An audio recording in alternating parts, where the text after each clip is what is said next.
राधे राधे महाराज जी। हमें बहुत प्रियता होती है, हम आपको बताएं, हम संत वेश में हैं और हमें अपने भारत देश से बहुत प्रेम है। और जब कोई कहता है हम आर्मी में हैं, ऐसे हैं, तो हम उसे एक संत की नज़र से ही देखते हैं कि जैसे हम एकांत में बैठकर अपने मन को मारकर प्रभु में लगाते हैं, ऐसे आप अपने परिवार का मोह छोड़कर, आप संसार के सुखों को रौंद करके, अपने प्राणों को भारत देश के लिए समर्पित करने के लिए, तो हमें बहुत प्यारा लगता है। हम विशेष आदर उसका हृदय से करते हैं जो हमारे देश के सुरक्षा विभाग में है, हमारे देश को सुरक्षित रहे। आज हम यहाँ भजन कर पा रहे हैं ना, तो आप लोगों की वजह से। अगर हमारे देश में सैनिक ना हो तो आतंक कहीं भी जा करके सब विनाश कर दें। इसलिए आपका हम वृंदा, अभी ये शब्द आज तक किसी को नहीं बोला, ये बोल रहे हैं कि आज हम आपका स्वागत करते हैं कि आप वृंदावन में पधारे हैं। इस बात का, हमारे देश की रक्षा के लिए आपने जो कष्ट सहा, आपने जो वीरता दिखाई, उसका हम स्वागत करते हैं, उसको हम प्रणाम करते हैं, क्योंकि आप जैसे वीरों की ही वजह से हम सुरक्षित भजन कर रहे हैं। अगर हमारे देश में आप जैसे वीर ना हो, उसमें गद्दारी कर बैठे, तो हम मारे जाएंगे।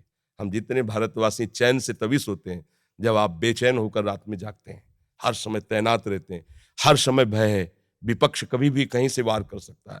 आप अपने परिवार का मोह त्याग करके, आपको पता है कि 1 मिनट में शरीर जा सकता है, और आप वहाँ तैनात होकर के हर प्रयास, अभी इन्होंने आपको विषय में बताया कि आपने 12 गोलियां शरीर में खाई, फिर भी भारत के लिए हमारा हृदय भर आया आपके लिए कि हम स्वागत करते हैं हृदय से। ऐसा ही चाहिए, ऐसा ही शूरवीर योद्धा भगवान का रिझाने वाला भक्त बनता है। देखो, भगवान इस पर प्रसन्न हुए, आप जहाँ आए हो यहाँ आना सहज नहीं है। ये श्रीधाम वृंदावन है, और प्रियाजू की कृपा के बिना आप संभाषण भी हमसे नहीं कर सकते, क्योंकि हम कुछ नहीं हैं, पर हम उनके एक यंत्र हैं। बिना उनकी कृपा के, जैसे है ना, ये आपको कृपा किसी साधन से नहीं मिली, इसी देश की सुरक्षा से मिली है। आपको श्री जी की चुनरी और माला ला के पहनाए, हम विशेष स्वागत इनका करते हैं, क्योंकि हमारे देश के लिए प्राणों का बलिदान करना बहुत कठिन बात है, प्राणों का बलिदान करना। और ये स्पष्ट, एक गोली में तो धूल चाट लेता है, और आप उतने के बाद भी प्रयासरत रहे कि हमारे देश की सुरक्षा में कोई अंतर लाए, इसलिए ये हमारे ठाकुर जी श्री जी का माला है। हरे प्रसाद दिवस। महाराज जी, पिछले कुछ समय से आपको सुनना शुरू किया है, बहुत आनंद की अनुभूति होती है। महाराज जी, हम भी भजन मार्ग में आगे बढ़ना चाहते हैं, कृपया मार्गदर्शन करें। जो सेवा से आपको समय मिले, तो जो प्रभु का आपको नाम प्रिय हो, वो जपने की प्रयास करें, जपने का भाव करें। और अगर आपको कहीं ऐसा अवसर मिले कि नौजवानों को आप शिक्षा दे सकें अधिक से अधिक, भले आप सरकार की तरफ से निवृत्त हो जाएं, तो अगर कहीं भी रहें, तो आपका सबसे बड़ा भजन होगा, आप हमारे देश की तैयारी करवाते रहिए। गांव के या अपने प्रांत के नौजवानों को उनमें शूरवीरता भरिए, उनमें देश रक्षा का भाव भरिए। भगवान इसी से प्रसन्न होंगे। और नाम जप करते रहिए।